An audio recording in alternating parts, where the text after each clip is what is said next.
On March 28, 2024 at 1:28 a.m., a massive cargo ship struck the Francis Scott Key Bridge in Baltimore, Maryland, collapsing the entire bridge within a few seconds. The cargo ship Dali was en route to Norfolk, Virginia to unload around 1,500 cargo containers when they began to lose power and control for seconds at a time. This flickered on and off for a few minutes before the boat hit the bridge, causing 6 fatalities and 2 more non-fatal injuries. This not only physically shook Baltimore, but it also mentally shook the city to its core. A main landmark of the city had fallen in the middle of the night. It was a tragic accident, and it won't be forgotten by Baltimore. Now, taking a step back, besides the main impact of the collapse, it also affected the city in other ways. The Port of Baltimore was forced to be closed for an extended period of time, and a major highway connection through the city was instantly destroyed. So today I wanted to talk about how this tragic accident is impacting the city negatively even now, and will be for a long time.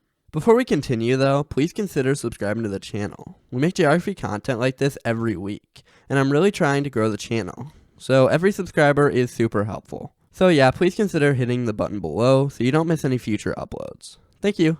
So looking at the interstate map of Baltimore, there are plenty of road connections through the metropolitan area. I-95 travels through the downtown. I-83 comes in from the north. I-895 comes out from I-97 in the south, serving as another route over the Patapsco River. And finally, I-695 stretches around the city as a full beltway, serving north, south, east, and west suburbs, and being an extremely important route for residents to get around to the downtown. So now zooming into the south end of this beltway, that's where the Key Bridge is located.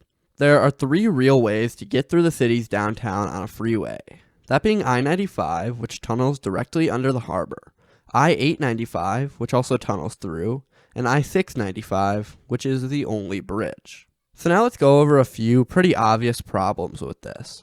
Mainly, this reroutes traffic through the downtown on the I-95 and I-895 tunnels. This doesn't seem like a massive deal, since in most situations, those 2 routes are going to be a lot straighter shots to where you're going. But there are 3 routes for a reason. The Key Bridge had an ADT of 34,000 vehicles. Those 30,000 cars and 4,000 trucks are being rerouted into the downtown. Residents in southern communities like Glen Burnie don't want to be pushed into the downtown area when they could take the Key Bridge to go around the city. But regardless, pushing traffic that belongs on 3 different routes onto 2 is obviously going to increase traffic, which we'll get into later. Another main problem here is freight traffic in semis or other larger vehicles. Sparrows Point is a massive industrial area on the east end of where this bridge once stretched, and it really relied on the Key Bridge for transportation over the river. If a truck wants to get from Sparrows Point to Hawkins Point, they would now likely have to take I-695 north towards I-95 and take that back through the downtown to find their way. This doesn't even include trucks that are either too large to travel through the tunnel or have hazardous cargo that legally aren't allowed through the tunnel. For these trucks, it's a whole different story. Just passing through Baltimore, they're mostly forced onto the north part of the Beltway, having to basically fully go around the city, which is much farther out of the way than it would be to take the Key Bridge. To put it simply, freeway transportation in the city has been and still is being affected greatly.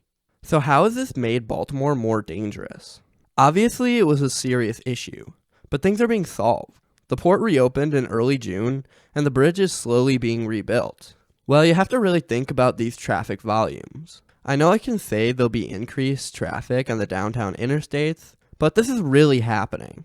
Traffic has been significantly worse since the bridge collapsed, with drivers taking 2 to 4 times longer to get where they need to go. This can result in drivers rushing if they're late, and though that likely doesn't have a major impact on its own, it's something to think about.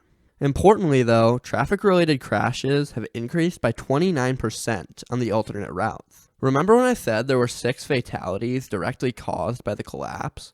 Well, a 29% increase in traffic accidents can absolutely change that number. The impact of the bridge collapse is not limited to just the night of March 27th, because when you push traffic onto alternate routes and cause more accidents inside tunnels and in already high traffic zones, things can get ugly. In late April 2024, Maryland officials released a plan for rebuilding the Key Bridge. This plan stated that the bridge would be rebuilt in just over 4 years, putting the opening in 2028 or 2029 at a total cost of just over $2 billion. Now we know how infrastructure projects usually go, so this could end up potentially being pushed back into the 2030s. Think about how a 29% increase in traffic accidents over the course of 5 to 6 years will end up affecting the city. I'm not going to estimate a number or additional fatalities, but I think the impact of this bridge collapse is nowhere near over. That's all I have for today though. This is a very serious issue that the state of Maryland and the city of Baltimore will have to put plenty of resources into solving. So I wish them the best of luck over the next 4 years as they hope to rebuild and recover. Thanks for watching. Thank you to the members this week: Makita Martinoff, Karen Ainsley, Yoshi Fu, Jerome McCall, Haystack, KMS162, JL, Sir JC17, Bryson, Dominic Psyche, Rosewood 4, Jeremy Jarvis, Christopher DeAngelis, Darkbird, Big Pass, DJ McCrone, Wolfing73, Snyder Swine, Florida Jake, Benjamin Whitings, Ryan Devins, and Haas of the Wolf. I appreciate you all so much. You do so much for the channel. If you want to become a member, the link is down in the description below. All this money just goes into my bank account, and with college coming up, it can really help me out. So if you want to help me out as a person, that's the best way to do it. Thank you.